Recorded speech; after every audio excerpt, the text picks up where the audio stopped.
Hola amigos, soy Ezequiel, bienvenidos a otra sesión técnica de Martial Trainer. Esta vez una sesión técnica que nos conducirá al manejo del bastón corto, llamado Shotogun en la práctica del Tai Chi.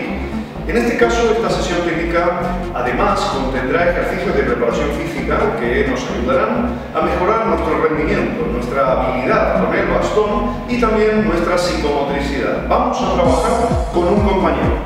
Bueno, con el compañero aquí ya presente, fijaos, vamos a ponernos en posición de alerta, en posición de lo que llamamos me va a atacar y yo voy a defenderme con el golpe superior y la mano del chequeo controlando. Desde ahí atrapo el arma, puedo atrapar también el brazo, pero en principio atrapo el arma, golpeo con golpe de punta, de estocada, pateo, golpeo ascendente y golpeo descendente quitando el arma.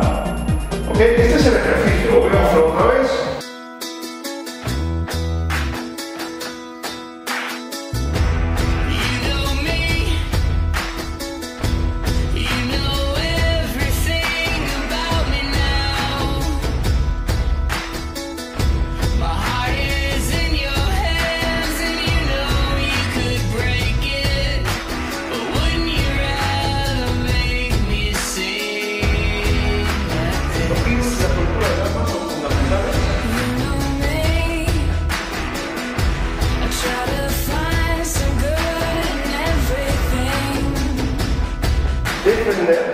Defender, para luego contraatacar a la vez con patada lateral.